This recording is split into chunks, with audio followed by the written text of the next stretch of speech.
నమస్తే, నేను రాజేశ్వరి. ఇగో దొండకాయలు చూడండి, పువ్వులు ఎట్లా పూసినాయి. ఇంకా ఇక్కడ ఉన్నాయి కాయలు, చూపిస్తా. ఇట్లా ఎట్లా పడితే అట్లా. ఇప్పుడు ఇక్కడ దారం ఉంది, దారానికి వెళ్ళిపోయింది. ఇగో ఇక్కడ ఉంది కదా, మళ్ళీ అయినట్టున్నాయి దొండకాయలు. ఇగో ఎట్లా దారాన్ని కట్టుకొని వెళ్ళిపోతుంది. నేను మీకు ఎన్నిసార్లు చెప్పాలి, నాకు కూడా చాలా బాధ అనిపిస్తుంది. ఊకే ఈ పందిరి వేసుకోలేదు, నేను చాలా తప్పు చేసిన. నాకు తెప్పుకోవాలంటే చాలా కష్టమవుతుంది. ఇంకా ఒక్క తీగకి 4-5 కాయలు అయినాయి. ఇవి పెట్టుకుంటే చాలా ఉపయోగం అండి. దొండ చెట్టు నర్సరీలో దొరుకుతుంది, 100 రూపీస్కి ఇస్తారు. ఇప్పుడు నాటుకుంటుంది. మనకి ఇప్పుడు వర్షాకాలం ఎండాకాలం ఏం లేదు, అన్నీ ఎండాకాలంలో వర్షాలు పడుతున్నాయి కాబట్టి చెట్లు నాటుకుంటే తెచ్చుకోవచ్చు. ఇక ఇక్కడ దాస్తుంది.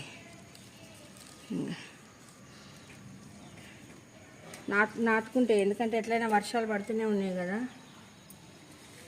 ఇంకా మొత్తం ఎట్లా పడితే అట్లా.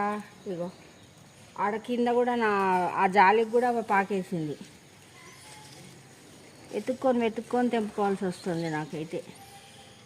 వదిలేసినాం అనుకో పండు అయిపోతాయి, కనీసం కూర అన్న అవుతుంది కదా.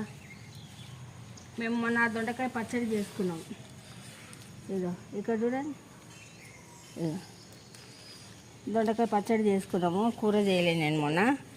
మొన్న ½ కేజీ అని వచ్చినాయి కదండి. ఇంకో ఇక్కడ ఒకటి ఉంది, ఇగో ఇక్కడ 3 ఉన్నాయి. ఇంకో చాలా వస్తున్నాయండి చెట్లు అయితే, నాకు దొండకాయలు అయితే. మీరు కూడా తెచ్చుకోండి. ఇప్పుడు ఎట్లాగో బతుకుతుంది కూడా, ఏం బతకదు అన్న సమస్య ఏం లేదు. మనం తెచ్చుకొని సాయంత్రం పెట్టుకొని 2 రోజులు 3 రోజులు ఇంట్లో మామూలుగా పెట్టేసి తర్వాత నాటుకోవాలి. దానికి మన వెదర్ సెట్ అవ్వాలి. సెట్ అవుతే నాటుకుంటుంది. అది తెచ్చుకోగానే నాటేసుకోవద్దు, 2 రోజులు వదిలేసుకోవాలి మన ఇంట్లో.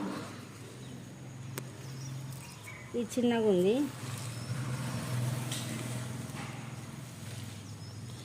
వెతుక్కొని చంపాల్సింది. అటువైపునేమో చూద్దాం.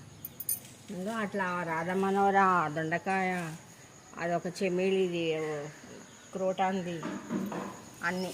ఇంకో మునక్కాయ చెట్టుకి చిన్న మునక్కాయ ఒకటి అయింది. ఇగో దీనికి కూడా పాకేసింది. ఇగో ఇగో ఇక్కడ కూడా ఉంది చూడండి. అన్నీ దాచుకుంటున్నాయి. ఇగో ఇక్కడ కూడా ఉంది చూడండి. మళ్ళీ ½ కేజీ వస్తాయి అనుకుంటా నాకు. అదేనండి, మీరు కూడా పెంచుకుంటారన్న ఉద్దేశంతో నేను ప్రతిసారి మీకు వీడియో చేస్తూ చేయండి, షేర్ చేయండి, సబ్స్క్రైబ్ కూడా చేసుకోండి. ఓం శ్రీ మాత్రే నమః.